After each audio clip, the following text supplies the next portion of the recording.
The grand chamber of the Galactic Council fell silent as Dr. Gray walked toward the central platform. His gray skin glistened under the soft blue lights, and his large eyes blinked slowly as he arranged his presentation materials. The council members watched him with mild interest, expecting another routine report about some unremarkable species from a distant corner of the galaxy. Gray felt nervous, but not because of the audience. He knew his findings would change everything. After 20 years of studying humans, he had finally understood something that none of his fellow researchers had noticed. The real challenge would be making the council understand without causing panic. Honorable council members, he began, his translator converting his clicks and whistles into standard galactic speech. I stand before you today, not just as a researcher, but as someone who has witnessed something extraordinary. He paused, noting how several council members shifted in their seats. They weren't used to such dramatic openings from scientists. The massive screens behind him came to life, showing a beautiful blue-green planet spinning slowly in space. This is Earth, he continued, home to a species that calls themselves humans. At first glance, they seem unremarkable. They have only recently discovered space travel. They still fight among themselves. They haven't even unified their planet under a single government. Director Wells, known for his impatience with lengthy presentations, leaned forward. Dr. Gray, we receive dozens of reports about emerging species every cycle. Why has your routine observation been elevated to a full council session? Gray's inner eyelids flickered in what his species considered a smile. Because, Director Wells, there is nothing routine about humans. He pressed a button on his console, and the screens filled with images. Humans building cities in deserts, diving into stormy seas to rescue others, walking on their moon with primitive spacecraft, and running into burning buildings to save strangers. Look at these images, Gray said, his voice growing stronger. Every other species we've encountered evolved to fill a specific niche in their environment. But humans, they adapt their environment to suit their needs. When they can't survive somewhere, they don't avoid it. They change it until they can. The images kept changing. Humans in spacesuits repairing satellites, others performing surgery, teaching children, and exploring deep caves. They call their planet Earth, but they live everywhere on it. In frozen wastelands and burning deserts, in dense jungles, and on tiny islands. They build floating cities on their oceans and underground shelters beneath their deserts. Council Leader Adams raised a hand. Dr. Gray, surely other species have shown similar adaptability. No, Gray replied firmly. Not like this. Other species adapt over millions of years. Humans do it in generations, sometimes in years. They don't wait for evolution. They force it to catch up with them. The chamber erupted in murmurs. Gray waited for them to quiet down before continuing. But their physical adaptability isn't what brings me here today. There's something else, something that makes humans unique in all our records of intelligent life. He switched to a new image, a simple photograph of a human child, drawing with crayons. They dream, he said softly, not just during sleep. They imagine things that don't exist, and then they make them real. Every tool they've ever built, every story they've ever told, every achievement they've ever made. It all started as a dream in someone's mind. The council chamber had grown so quiet that Gray could hear the soft hum of the environmental systems. He looked at the faces around him. Some confused, some worried, some intrigued. They still didn't understand, but they were starting to sense what he had discovered. What I'm about to share with you will challenge everything we think we know about emerging species, he said, because humans aren't just another species taking their first steps into the galaxy. They are something we've never seen before. And after today, none of you will ever look at the universe the same way again. Dr. Gray touched his console, and the image changed to show a damaged spaceship lying in the red dust of Mars. The council members leaned forward, instantly recognizing the vessel as belonging to the Multi-System Mining Corporation. 3 Earth years ago, Gray continued, This scout ship crashed on the fourth planet of the human solar system. The crew survived, but was trapped. They sent out a distress signal, expecting to wait months for rescue. He paused, watching the Council's reactions. They waited less than 6 hours. The screens filled with new images. Human spacecraft launching from Earth, rescue teams in bulky spacesuits, and medical personnel preparing emergency supplies. The humans detected the crash. They detected the distress signal. And most surprisingly, they understood it. Director Wells snorted. Impossible. Their technology is too primitive to decode our emergency protocols. That's what makes this remarkable, Gray replied. They didn't decode it. They had already imagined it. The screen switched to show hundreds of old human movies, books, and scientific papers. Humans had been thinking about alien life for centuries. They had already written thousands of stories about first contact. They had created protocols and procedures for this exact situation, not because they knew it would happen, but because they believed it might. The images shifted to show human rescue teams approaching the crashed ship. They didn't hesitate. They didn't wait to see if we were friendly. They saw people who needed help, and they acted. Gray's voice grew softer. The rescue team leader later said something very interesting. When asked why they risked their lives to save unknown aliens, she said, "Because that's what we want them to do for us." The council chamber filled with murmurs again. Gray continued. The crew was saved. But what happened next was even more surprising. The humans didn't worship them as gods. They didn't lock them up as monsters. They treated them as people who needed medical care. The screen showed human doctors working alongside the alien crew's medical officer, sharing information and adapting their techniques. They learned our medical technology in days. They improved some of it in weeks. Their doctors were fascinated by alien biology, but they never forgot they were treating people, not specimens. But surely they wanted something in return. Council Leader Adams asked. Access to our technology, our resources. Gray shook his head. They asked for nothing except friendship and the chance to learn from each other. In fact, they insisted on repairing the ship at their own expense, calling it common decency. The images changed again, showing human engineers working with the alien crew to fix their ship. They solved problems our engineers hadn't even considered. When they didn't have the right tools, they made them. When they didn't know how something worked, they learned. Their curiosity was endless, but it was always guided by respect. And what of security? Director Wells demanded. Surely they didn't just let alien technology fall into the hands of their entire species. No, Gray replied. They understood the risks. They formed a special team, representing all their major nations. They called it the First Contact Committee. He showed images of human leaders meeting, discussing, planning. They knew this moment would change their world forever. But instead of fighting over the advantage, they worked together to make sure they got it right. The screen returned to the repaired ship, now ready to leave Mars. The crew offered to take some humans back with them, to show them the galaxy. The humans agreed, but they didn't send soldiers or politicians. Gray touched his console one last time, showing a group of people boarding the ship. They sent teachers, doctors, artists, and scientists. They said they wanted their first representatives to be people who could learn from us and help us learn from them. Gray looked around the chamber, seeing the mix of confusion and wonder on the council members' faces. But this was just the beginning. What happened next would challenge everything we thought we knew about human capability. The screens in the council chamber changed to show Earth from space once again. This time, the image zoomed in to reveal storms, volcanoes, and earthquakes happening across the planet's surface. Several council members shifted uncomfortably in their seats. What you're seeing, Dr. Gray explained, is an average day on Earth.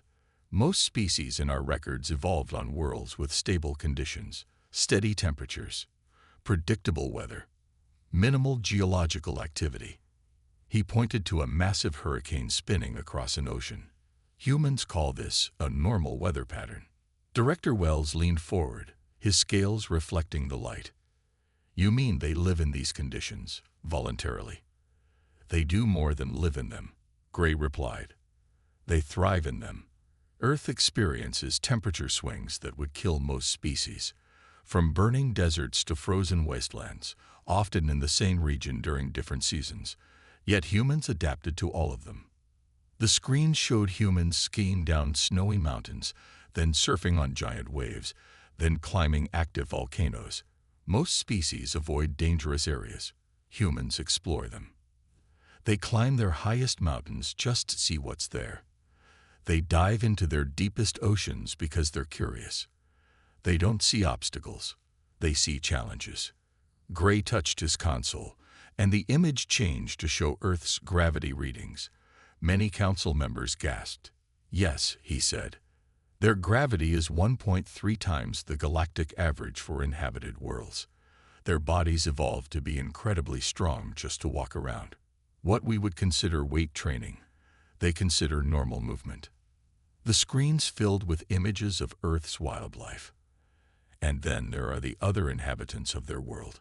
The council watched in horror as massive predators stalked through jungles, sharks swam through oceans, and venomous creatures crawled across deserts. These are their planet's other survivors. Humans evolved alongside these creatures. They weren't the biggest or the strongest. They didn't have the best natural weapons, but they had something else.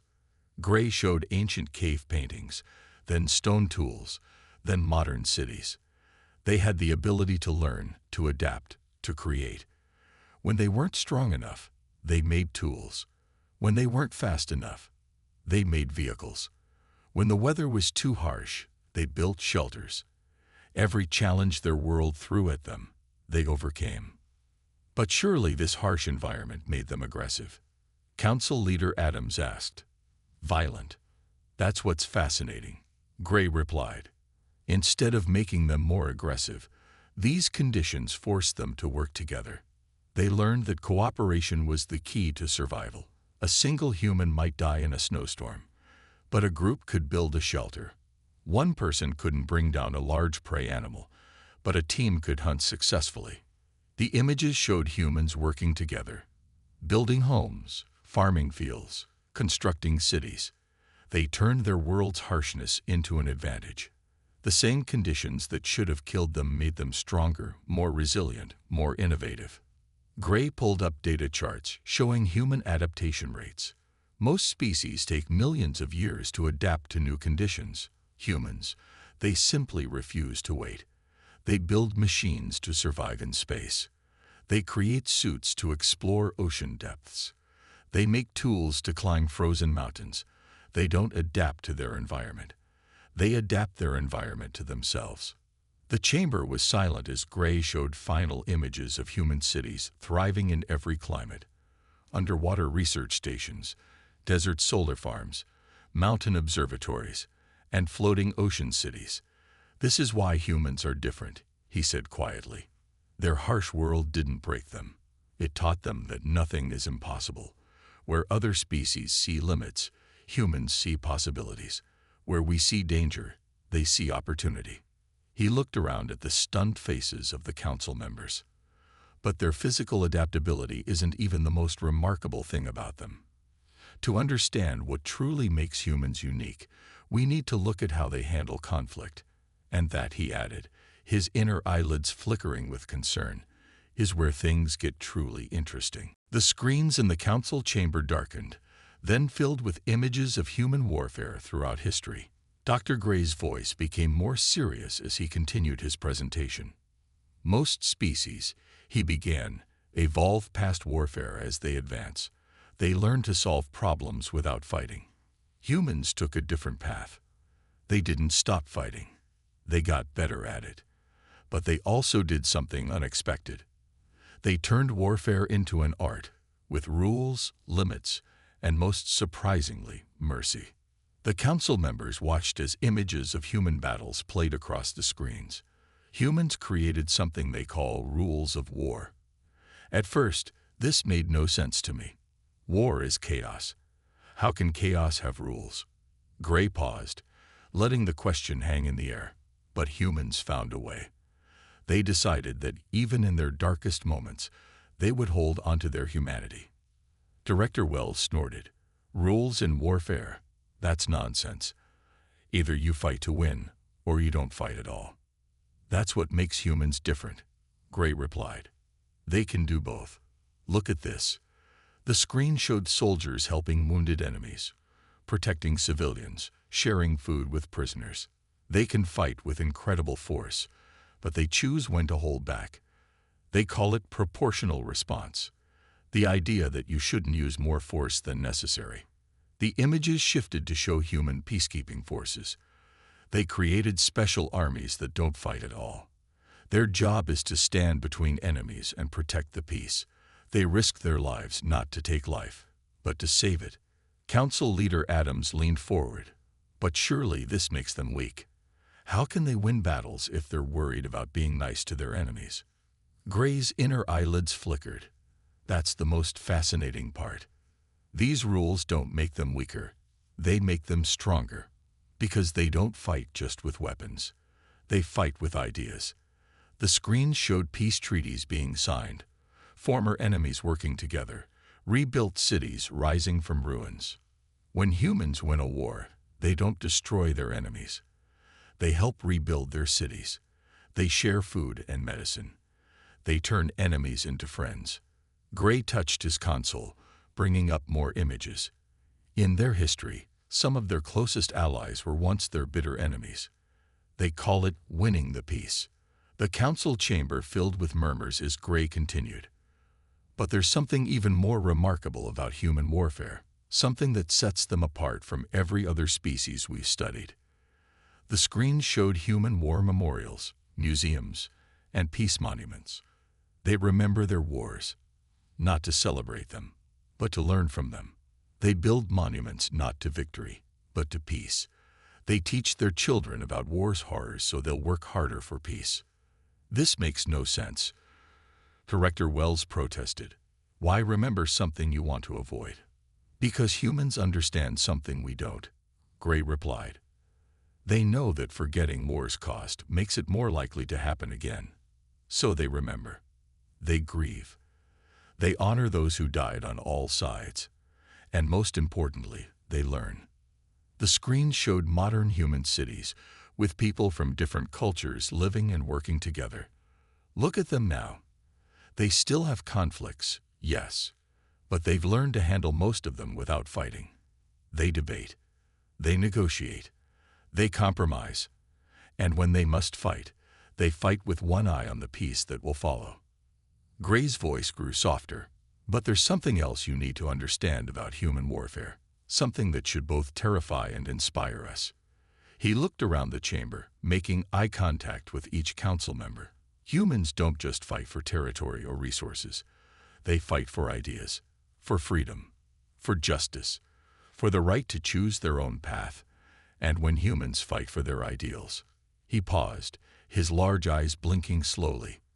That's when they become truly unstoppable. Dr. Gray stood quietly for a moment, letting the council process what they had learned about human warfare. Then he touched his console again, and the screens changed to show something completely different, humans helping each other. Now we come to what I call the human paradox, Gray said. Everything I just told you about their capacity for warfare, it's only half the story. The same species that can fight with such power also shows kindness that defies explanation. The screens filled with scenes of rescue workers running into burning buildings, people forming human chains to save strangers from floods, and doctors crossing war zones to help the sick. Look at this behavior. These humans are risking their lives for complete strangers, not for reward, not for glory, simply because someone needs help. Director Wells shifted uncomfortably. Surely these are rare cases. Exceptions. No, Gray replied. This happens every day, everywhere on Earth. When disaster strikes, humans don't run away.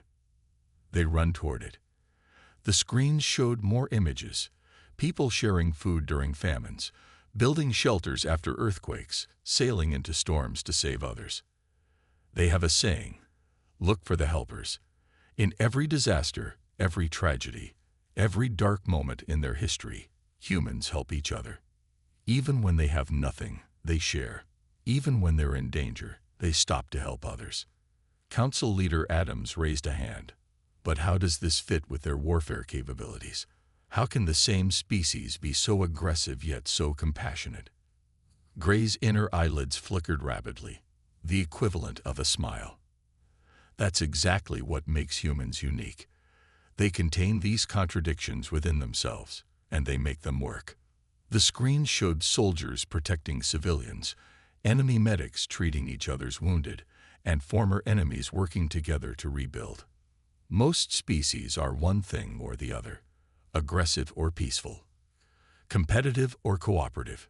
Humans, they're both, all the time, sometimes in the same moment. The image is shifted to show humans competing in sports, then helping fallen opponents, fighting fires together, then arguing over politics, building walls between nations, then tearing them down. They compete fiercely, then cooperate completely. They argue endlessly about small things, then unite instantly when facing big problems. They can hate each other's ideas while defending each other's right to have them. The council chamber was silent as Gray continued. But here's what's truly remarkable. They don't just help each other. They help us. The screen showed humans treating injured alien crew members from the Mars crash, sharing their medical knowledge, offering their resources. When our ship crashed on Mars, they didn't know anything about us. We could have been invaders. We could have carried diseases. We could have been hostile. But none of that mattered to them. They saw beings in trouble, and they helped. Gray touched his console again, showing human environmental protection efforts. They fight to protect other species on their own world, too. They create sanctuaries for endangered animals. They heal sick creatures that can't help them back. They replant forests they once cut down. They try to fix their mistakes. But why? Director Wells demanded. What do they gain from all this? That's just it, Gray replied softly. They don't gain anything. They do it because they believe it's right, because they can imagine a better world, and they're willing to work to create it. The screen showed final images of humans working together across cultures, across species, across planets. This is the human paradox. They are capable of both great destruction and incredible kindness, ultimate selfishness and complete sacrifice, bitter division and perfect unity. And somehow, these contradictions don't weaken them. They make them stronger. Gray looked around at the stunned council members. But there's something else you need to know about humans, something that makes them potentially the most dangerous, or most valuable, species we've ever encountered. Dr. Gray's next images made the council chamber erupt in chaos. The screen showed a timeline of human technological advancement, from stone tools to spacecraft, compressed into a single graph. Several council members jumped to their feet, shouting in different languages.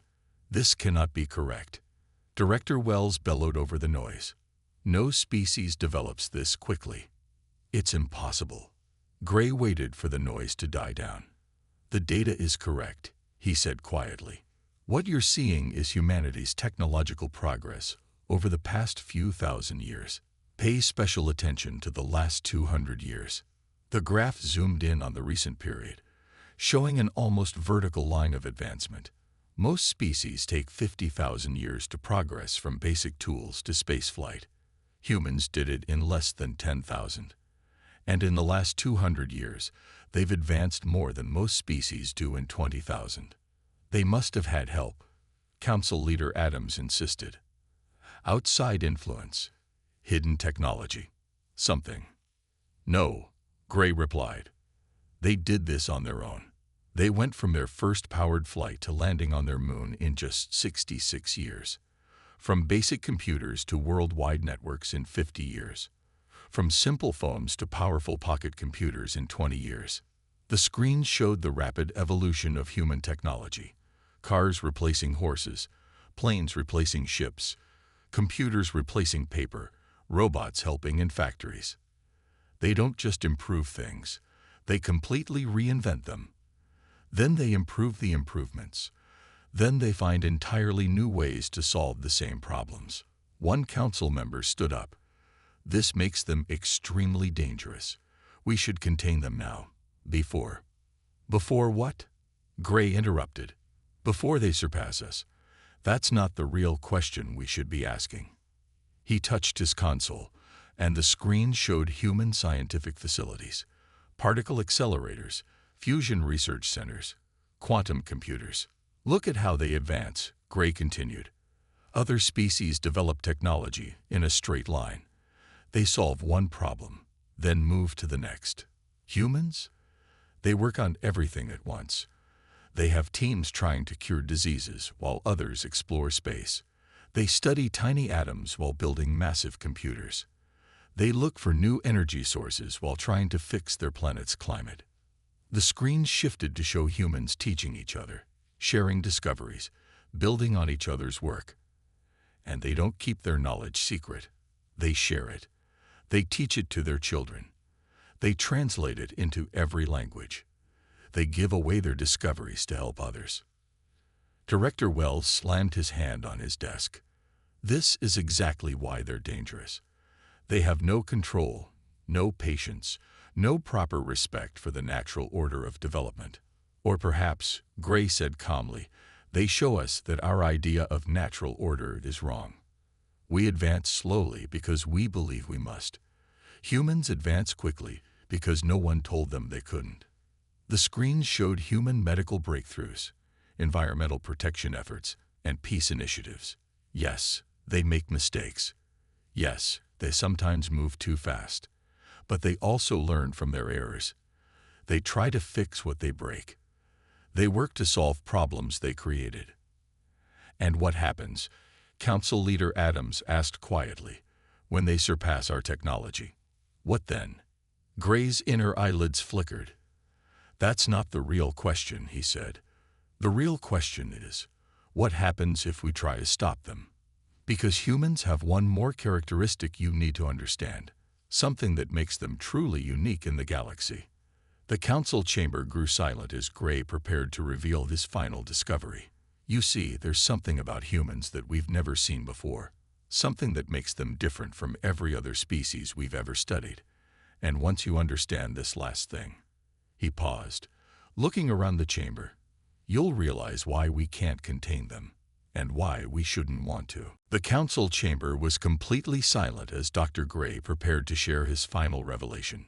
The screens behind him went dark, then showed a simple image, a human child drawing with crayons. This, Gray said softly, is humanity's greatest power, not their strength, not their technology, not even their adaptability. It's something far more important. The image changed to show more children, painting, playing, building with blocks, looking at stars. Humans can dream, Gray continued. Really dream. They imagine things that don't exist, and then they make them real. Every other species we've studied looks at what is. Humans, they look at what could be. The screens filled with images of human imagination, old drawings of flying machines next to modern airplanes, science fiction spaceships next to real space stations, ancient stories of speaking across distances next to modern communication devices. Look at their history, Gray said. Everything they've built. They dreamed of first. They imagined flying, so they built planes. They dreamed of walking on their moon, so they made spacecraft. They wanted to talk across great distances, so they created phones and computers. Director Wells stood up. All species have imagination. All species can think ahead. No, Gray replied firmly. We can plan. We can predict. But humans truly imagine. They create entire worlds in their minds. They tell stories about things that never happened. They make art about things that don't exist.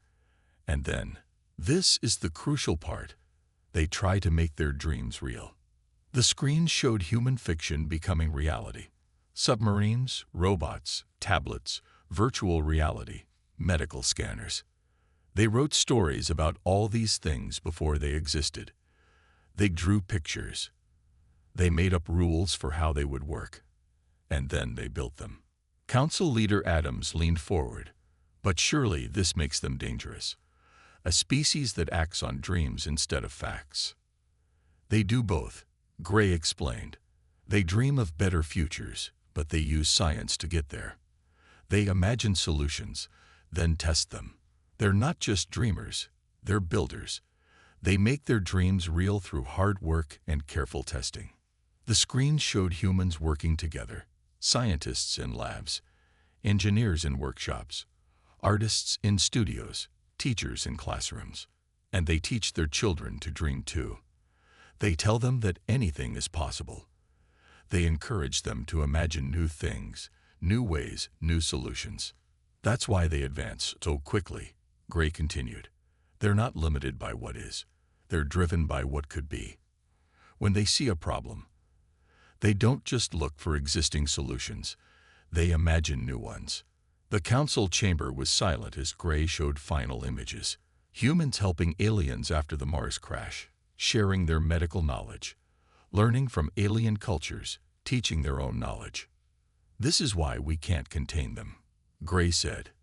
And more importantly, why we shouldn't. Because humans don't just dream for themselves, they dream for everyone. They imagine better futures not just for their own species, but for all species. He looked around the chamber. Yes, they're dangerous.